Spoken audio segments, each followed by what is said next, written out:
परमाणु प्लांट पर अटैक तय माना जा रहा है क्या? ये एक बड़ा सवाल है। इजराइल के निशाने पर ईरान के परमाणु प्लांट है, ये जानकारी मिल रही है। इजराइल के निशाने पर लगातार ईरान के परमाणु प्लांट है। कैसे उनको ध्वस्त करना है, कैसे उन पर अटैक करना है ताकि जो ईरान की एक शक्ति है, जो एक पावर है, उसको कमजोर किया जा सके। इसी के तहत लगातार जो है कदम उठाए जा रहे हैं। ईरान के परमाणु कार्यक्रम के खिलाफ है पूरी तरह से इजराइल ने कई बार ईरान पर साइबर अटैक भी किया है।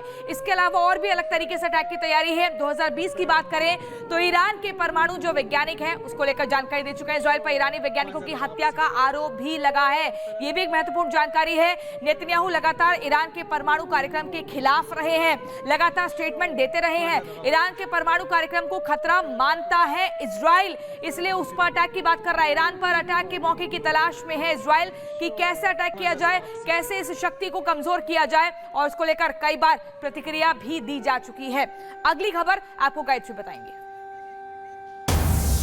और इस बीच एक बड़ी खबर आपको बता दें, पूर्व अमेरिकी राष्ट्रपति ट्रंप का बड़ा बयान सामने आया। उन्होंने कहा कि ईरान ने इजराइल पर 181 बैलिस्टिक मिसाइलें दागी हैं। मैं लंबे समय से तीसरे विश्व युद्ध की बात कर रहा हूं, ये ट्रंप की तरफ से कहा गया है।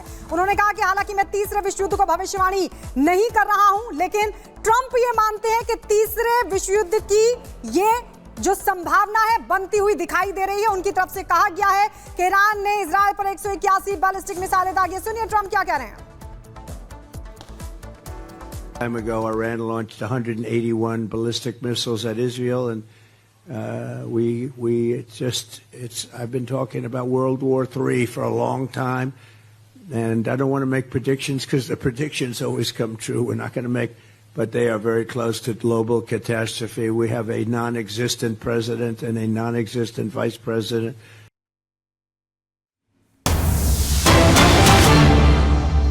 और इसी बीच लगातार आपको बता रहे हैं, देखिए पूर्व अमेरिकी राष्ट्रपति डोनाल्ड ट्रंप का ये बड़ा बयान सामने आया है। अमेरिकी जो पूर्व राष्ट्रपति हैं कहते हैं तीसरे विश्व युद्ध की आशंका देख रहा हूं। ट्रंप ने कहा है थर्ड वर्ल्ड वॉर की आशंका देख रहा हूं।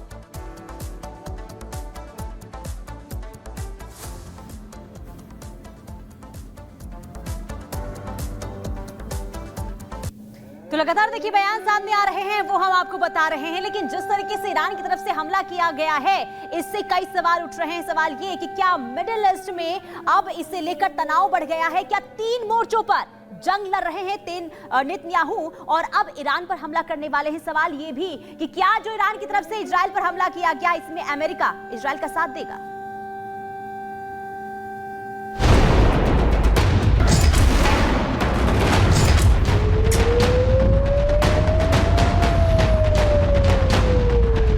इजराइल ने जिस तरह ताबड़तोड़ हमले कर गाजा और लेबनान को दहलाया, अब ठीक वैसे ही ईरान इजराइल को दहला रहा है, बारूदी गोले बरसा रहा है, ताबड़तोड़ अटैक कर नेतन्याहू के देश से बदला ले रहा है। इजराइल ने सोचा भी ना होगा कि सिर्फ धमकी देने वाला ईरान इतना बौखला जाएगा कि वो सीधा उस पर अटैक कर देगा। ईरान ने मंगलवार की पूरी रात 2 बार इजराइल पर अटैक किए।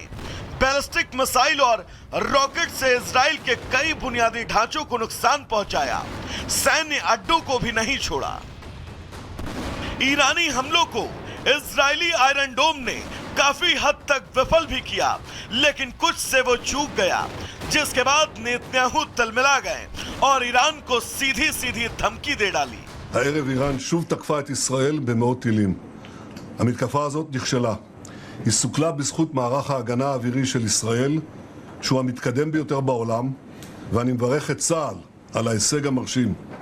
היא גם סוכלה בזכות הערנות והאחריות שגיליתם אתם, אזרחי ישראל. ואני מודה גם לארצות הברית על תמיכתה במאמץ ההגנה שלנו. बेंजामिन का बयान आया तो ईरानी सुप्रीम लीडर खामेनेई ने भी साफ कह दिया कि जब तक वो इजराइल को जख्म नहीं देगा, तब तक उनकी सेना पीछे नहीं हटेगी।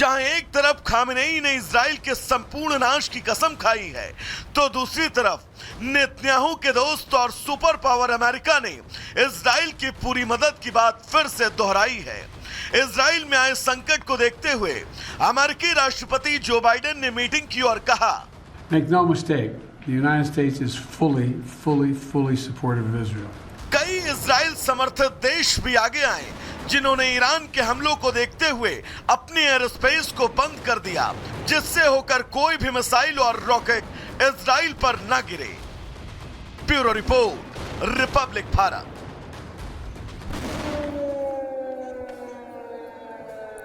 और आइए अब आपको बता दें कि कैसे अब ईरान दहशत में, ईरान ने हमला तो कर दिया इजराइल पर, लेकिन अब इजराइल भी पलटवार करेगा। और इसी कड़ी में आपको बता दें, ईरान में लगातार जो लड़ाकू विमान है, जो फाइटर जेट्स है, वो लगातार आसमान में उड़ रहे हैं। वो तस्वीर हम आपको दिखाएंगे। देखिए, ये तस्वीर आप देख रहे हैं, क्योंकि मिडिल ईस्ट में ऐसा लग रहा है कि अब जंग छिड़ गई है। सीधे जंग का ऐलान ईरान की तरफ से इजराइल पर हमले का। ईरान के लड़ाकू विमान लगातार आसमान में उड़ान भर रहे हैं। ये तस्वीर हम आपको दिखा रहे हैं, ये ईरान के लड़ाकू विमानों की तस्वीर है।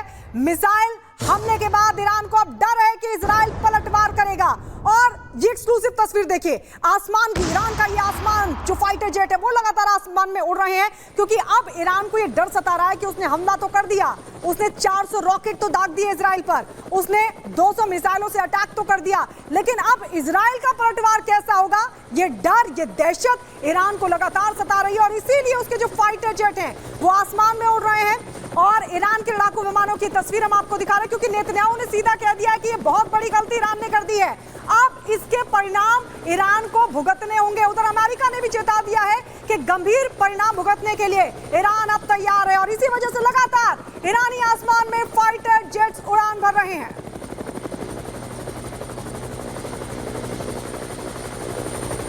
तो तस्वीर आप देख सकते हैं, एक्सक्लूसिव तस्वीर हम आपको दिखा रहे हैं, ईरानी प्रहार। लेकिन अब आगे तय वॉर, ये बड़ा सवाल इसलिए बना हुआ है क्योंकि सीधी जंग का ऐलान ईरान की तरफ से किया गया है।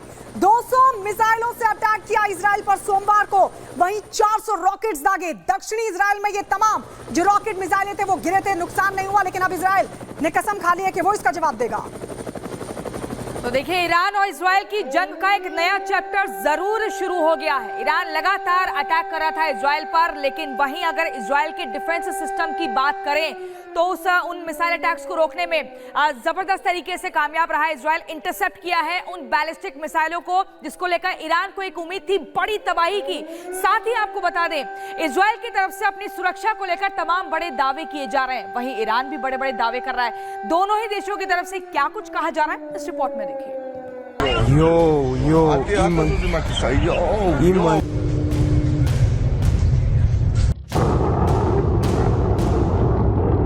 ईरान ने जो कहा वो करके दिखाया। 2313 किलोमीटर दूर इजराइल पर ताबड़तोड़ आग के गोले बरसाए, धमाकों की ऐसी गूंज जिससे पूरा मिडिल ईस्ट कांप उठा। ईरान ने इजराइल पर एक साथ सैकड़ों बैलिस्टिक मिसाइलें दागी। ईरानी हमले में तेल अवीव समेत पूरे इजराइल में हाहाकार मच गया। देखते ही देखते शांत पड़ा इजराइल युद्ध क्षेत्र में तब्दील हो गया।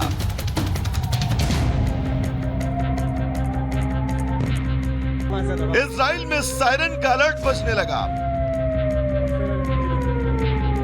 लोगों को शेल्टर होम में शरण लेने के लिए निर्देश जारी कर दिए गए। ईरान की तरफ से दावा किया गया कि इस हमले में इजराइल को भारी नुकसान हुआ है, साथ ही युद्ध का करारा जवाब देने की बात कही। ईरान ने इजराइल के तेल अवीव, यरूशलेम और अन्य शहरों को निशाना बनाते हुए रॉकेट से ताबड़तोड़ हमले किए। ईरान का दावा है कि मिसाइलों ने इजरायली टैंकों को भी निशाना बनाया।